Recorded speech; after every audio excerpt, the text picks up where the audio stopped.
이 세상에 태어나면은 한평생 살고 그 다음에는 죽게 됩니다. 그러니까 죽는 날로 하루씩 카운트다운 한다고 생각할 수가 있어요.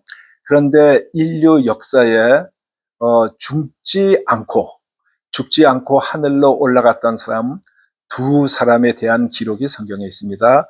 한 분은 에녹이라고 해서 그분은 노아 홍수 이전에 사셨던 분이고, 그리고 엘리야는 노아 홍수 이후에, 그리고 이스라엘 갈라져서 북이스라엘과 남유다 왕국으로 갈라졌을 때 북이스라엘에서 활동하시던 그런 선지자입니다. 오늘은 이 엘리야가 하늘로 승천할 때 또 그 뒤를 이은 엘리사가 어떻게 했는지에 대해서 말씀을 드리겠습니다. 이스라엘 백성이 애굽을 떠나서 모세가 이끌면서 40년간 광야에서 생활을 하다가 요단강 건너기 직전에 모세는 죽고 여호수아가 그 뒤를 이어서 요단강을 딱 건넜던 그 지역이 길갈입니다. 그래서 요단강 물속에 있던 돌 둘, 그러니까 이스라엘 백성이 요단강을 건널 때는 우기여서 강이 굉장히 물이 많았던 것 같아요.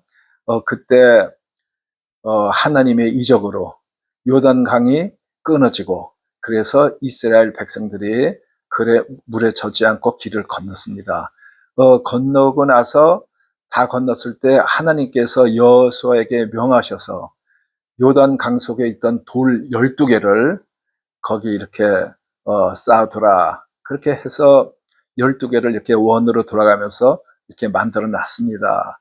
그러면서 나중에 자손들이 이 돌들이 무엇이냐 하면은 이스라엘 백성이 애굽을 출발해서 요단강을 건넜을 때 하나님께서 이적을 내리셔서 그 요단강 물을 마르게 하시고, 그리고 이스라엘 백성이 그 강을 건넜다 하는 그 기념으로 돌을 모아서 이것이 자손 대대로 요단강이 갈라졌었다는 그런 증거가 되게 하라 해서 했던 그 장소입니다. 또한 이스라엘 백성이 광야에서 40년 동안 있으면서 할 일을 행하지 못했던 사람들이 많이 있어요. 그 사람들이 이 요단강을 딱 건너서 이제 가나안 땅에 들어가서 그 가나안 족속들과의 전쟁을 치러야 되는데, 그 전에 모든 사람 할례를 해라. 할례란 것은 하나님께서 아브라함에게 명하셔서 그 자손들은 하나님의 백성이란 그런 의미로, 또 그런 증거로 모든 남자들은 그 성기의 끝을 잘라내라는 그런 예식을 말합니다. 그래서 거기서는 돌도 쌓아두었고 또 할례를 행했던 그런 예식을 행했던 장소, 그 장소가 길갈입니다. 다시 말해서 요단강을 건너서 이제 제일 시작하는 그런 장소입니다. 하나님께서 회오리 바람으로 엘리야를 하늘로 들어 올라가시고자 할 때에, 그때 엘리야와 엘리사가 길갈에서 이제 나오면서, 길갈이란 뜻은 시작되는 점이라고 할 수 있고, 그리고 구르다, 둥근, 굴러 벗어버리다, 이런 뜻이 있어요. 그러니까 애굽에서의 수치를 갖다가 다 굴러내고, 그리고 여기에서 새로운 시작을 한다, 그런 의미가 있습니다. 또 육신을 벗어버린다, 그런 뜻도 있습니다. 그런데 그 길갈을 떠나면서 엘리야가 엘리사에게 뭐라고 했냐 하면은, 너는 여기 머물러 있어라. 엘리야가 엘리사한테 참 좋게 부탁을 한 거예요. 여호와께서 나를 베델로 보내시느니라. 그 길갈이 요단강 바로 건너편에 있었고, 베델은 그거보다 한참 서쪽으로 가면 있습니다. 그래서 서쪽으로 가면서 그렇게 얘기를 했는데, 엘리야가 그렇게 엘리사 보고 너는 여기에 머물러라 했을 때, 엘리사가 나는 당신을 떠나지 않겠습니다. 그리고 찰떡같이 달라붙었어요. 그래가지고 두 사람이 베델로 같이 걸어가게 됐어요. 그 베델로 갔더니 베델에 있는 선지자의 제자들이, 여기서 말하는 선지자는 엘리야를 말하는 것 같습니다. 그 제자들이 엘리사에게 뭐라고 얘기했냐면은 여호와께서, 성경에서 여호와란 하나님의 이름을 말합니다. 여호와 하나님께서 오늘 당신의 선생을, 엘리사의 선생이니까 누구예요? 엘리야죠. 당신의 머리 위로 데려가실 줄을 아시나이까? 그러니까 엘리사가 나도 또한 안다. 너희는 잠잠하라. 그렇게 얘기를 했어요.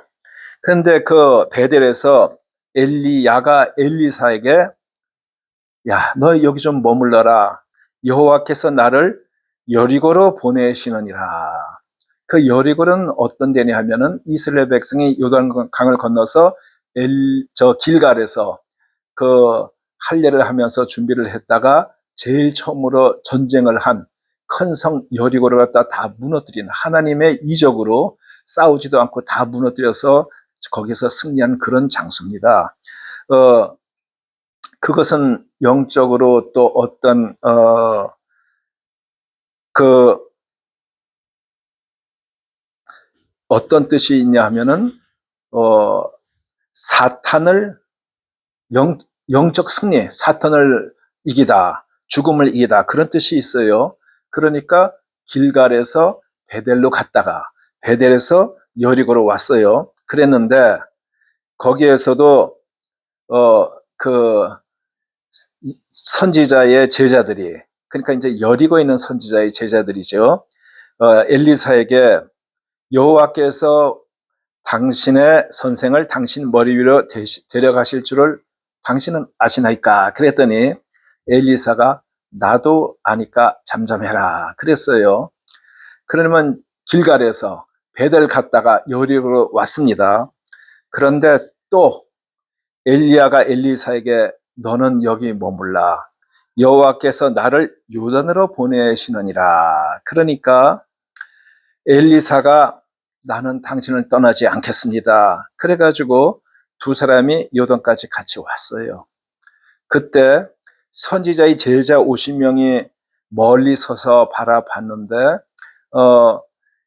길갈에선 아무 얘기가 없었어요. 근데 베델에 선지자의 제자가 있었어요. 그리고 여리고에도 선지자의 제자가 있었어요. 그러면 요단에도 선지자의 제자인가 하는데 제 의견으로는 아마 여리고에서 온 선지자의 제자들이 아닌가 하는 생각이 듭니다. 왜냐하면 그 길갈은 여리고 바로에 붙어 있고 여리고도 그렇게 요단강에서 그렇게 멀지가 않습니다. 그래서 그 사람들이 바라보는데 이 두 사람이 요단가에 있다가 엘리야 선지자가 겉옷을 돌돌 말아가지고 물을 탁 치니까 물이 이리저리 갈라져가지고 두 사람이 마른 땅으로 걸었습니다. 그러니까 그거 이적이죠. 이 강물이 말라가지고 이쪽 저쪽으로 해서 걸었는데 이제 여기가 마지막 장소이죠. 그러니까 엘리야가 이제는 엘리사에게 여기라 머물라 그런 소리를 안 하고 나를 내게서 데려감을 당하기 전에, 쉽게 말해서 하나님께서 나를 데려가시기 전에 내가 네게 어떠할지를 말해봐라. 마지막 선물, 마지막 그 엘리사가 무엇을 원하는지 그것을 얘기해라. 그랬더니 엘리사가 뭐라고 대답을 했냐면은 당신의 성령이 하시는 역사가 갑절이라 내게 있게 하소서 하는지라. 그러니까 엘리야가 많은 기적을 행했어요. 그거는 엘리야가 능력이 있어서 그런 것이 아닙니다. 엘리야는 우리와 똑같은 사람인데 하나님께서 역사하셔서, 어떻게 역사를 하셨냐? 성령께서 역사를 하셨다, 그런 얘기예요. 우리가 지금은 성부 하나님, 성자 하나님, 성령 하나님을 그렇게 믿고 있지만 이 당시에는 그냥 여호와 하나님 한 분, 그리고 하나님의 영, 그렇게 이제 사람들이 많이 생각을 하고 있었어요. 그러니까 성령이 하나님의 영. 그런데 하나님의 영이 자기에게도 임하셔서 갑절이나 두 배나, 이러니까 엘리야가 네가 어려운 일을 구하는도다. 그러나 나를 내게서 데려가시는 것을 네가 보면은 그 일이 내게 이루어지리라. 그런데 왜 엘리사는 갑절이나 구했고 정말 그렇게 이루어졌냐? 또 엘리야가 네가 내가 하늘로 올라가는 것을 보게 되면은 그 일이 이루리라고 했어요. 그럼 여기에 호기심이 많은 사람들이 질문을 할 거예요. 정말 갑절로 됐어요? 우선 여러 가지 생각을 볼 수가 있어요. 진로 생각을 하면은 엘리야가 대단한 선지자였는데 엘리사가 그 두 배의 무슨 큰 일을 행했다고는 보이지 않습니다. 오히려 엘리야는 죽지 않고 하늘로 올라갔지만 엘리사는 우리와 같이 나이가 들면 죽게 되는 그런 사람이었어요. 그걸로 보면 갑절이 아닌 것 같은데 양으로 생각하면은 이 두 분들이 한 일을 갖다가 딱 기록을 해서 보면 엘리야가 한 것보단 엘리사 한 숫자가 가지수가 더 많습니다. 그러니까 양으로 생각하면 두 배가 됐나 이렇게도 생각할 수가 있습니다. 그렇지만 많은 신학자들은 어떤 식으로 해석을 하냐면은 구약에서 부모가 죽게 될 때 그 자녀들에게 유산을 나눠줄 때 장자에게는 두 배를 주어라 그런 법이 있어요. 그랬는데 엘리야에게도 제자들이 이제 있었겠지만 엘리사가 나에게 갑절 두 배로 주소서 하는 것은 나를 장자처럼 당신의 뒤를 잇게 해 주소서 그런 의미가 있다고도 생각을 합니다. 이 엘리사에 관한 구절이 그렇게 길지는 않습니다. 우리가 확실히 아는 것은 성경에 나와 있는 것은 확실히 알지만 그 나와 있지 않는 것은 신학자들이 많은 추측을 해서 이렇게 했다 저렇게 했다 하기 때문에 여러 가지 의견이 있습니다. 길갈이란 장소에 대해서도 대부분은 요단강 건너서 길갈로 생각하지만 또 어떤 학자들은 저 베델의 북쪽에 있는 지역으로 길갈을 생각하기도 하고 그렇습니다. 그래서 어떻게 됐냐 하면은 두 사람이 길을 가며 말하더니 불수레와 불말이 두 사람을 갈라놓고 엘리야가 회오리 바람으로 하늘로 올라가더라. 그러니까 엘리사는 엘리야에 대해서 굉장히 의존하던, 그러니까 엘리야가 가면은 자기는 아무 걱정 안 해도 되잖아요. 엘리야가 무슨 일 하든지 하고 하나님께 기도할 때도 엘리야가 뭐 먹고 자는 것도 엘리야 선생님이 다 알아서 하니까 자기는 따라만 다니면 되는 거였어요. 그리고 자기는 혼자 있고 싶지가 않고 그럴 자신이 없는지도 모르겠어요. 근데 둘이 가는데 갑자기 자동차가 확 달려면 우리가 본능적으로 피하겠죠. 불말과 불수레가 차고 오니까 꼭 두 사람 가운데로 오니까 아마 두 사람이 순간적으로 탁 피했을 것 같은데 그때 하나님께서 회오리 바람으로 엘리야를 딱 데려가시는 거예요. 그러니까 엘리사가 구경하면서 소리 막 지르면서 뭐라고 그랬냐면은 내 아버지여 내 아버지여 이스라엘의 병거와 그 마병이여 그렇게 소리를 질렀어요. 내 아버지여 내 아버지 두 번 나온다는 얘기는 뭐냐면은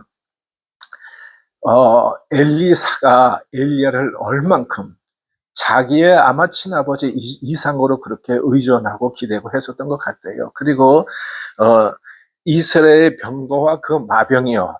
우리가 처음 읽으면 그게 무슨 뜻인가 했는데 엘리야가 그 이스라엘 땅, 이스라엘이 다윗의 아들 솔로몬의 죄로 인해서 갈라진 후에 여로보암이 왕으로 맡아서부터는 하나님을 배반하고 바알을 섬겼어요.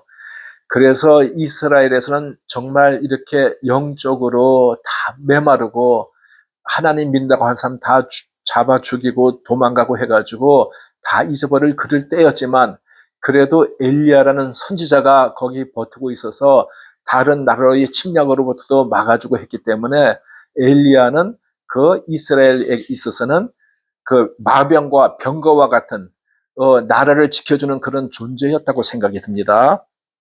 그런데 엘리야가 하늘로 올라가 버리고 나니까 한참 보는데 없어졌어요.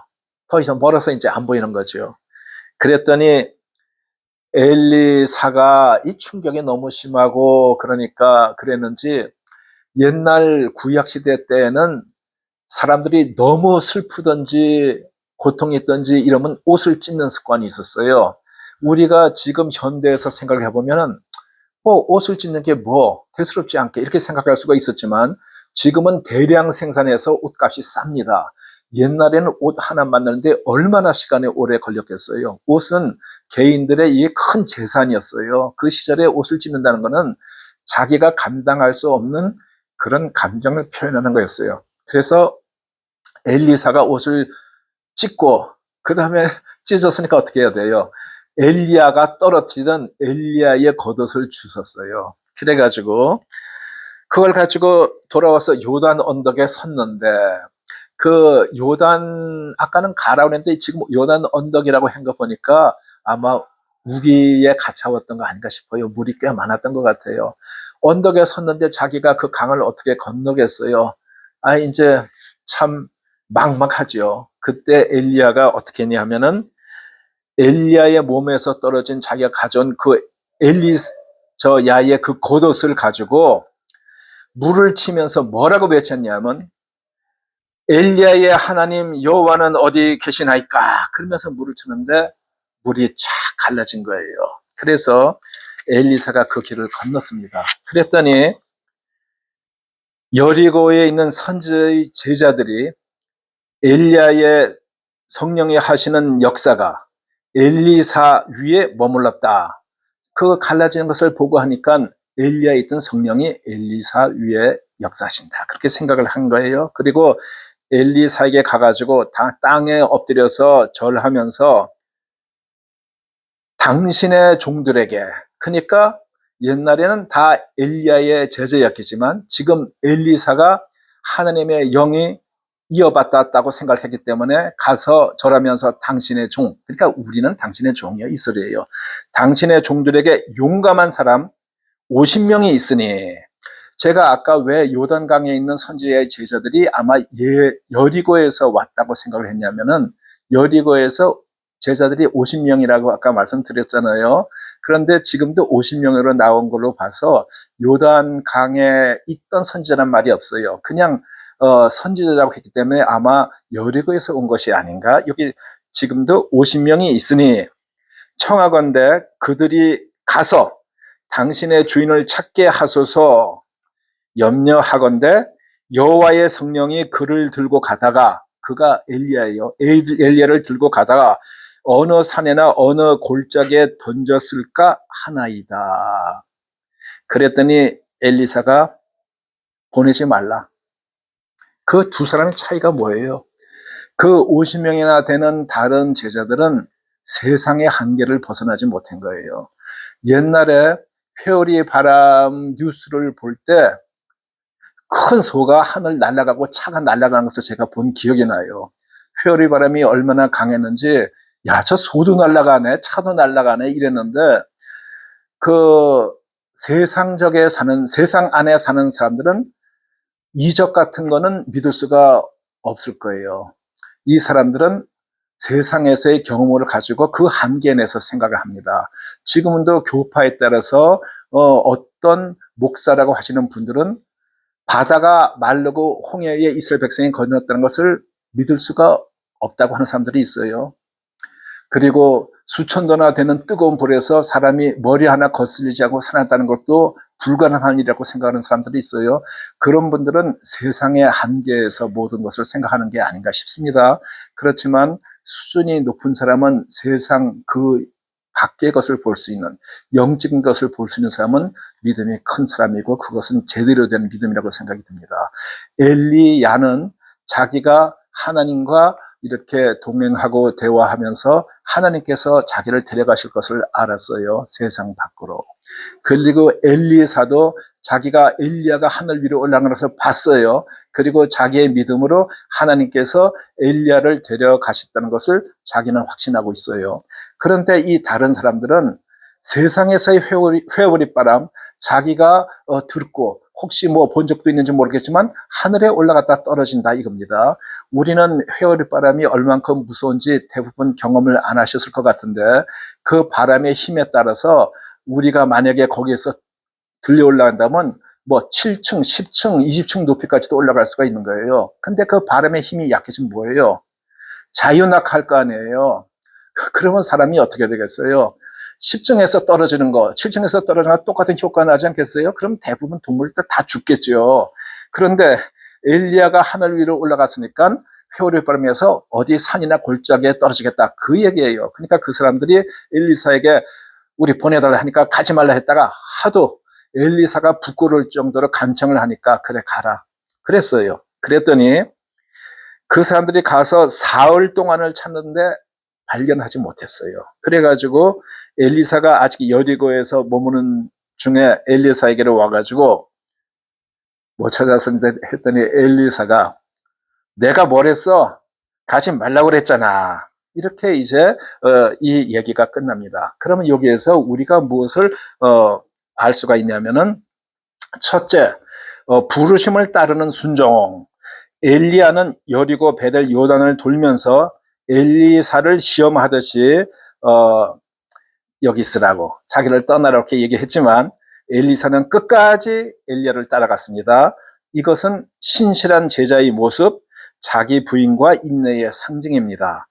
하나님의 부르심을 향한 길에는 시험과 유혹이 반복되고 수 있지만 그렇지만 끝까지 따르는 자에게는 기름 부으심이 있다. 이것을 알 수가 있습니다.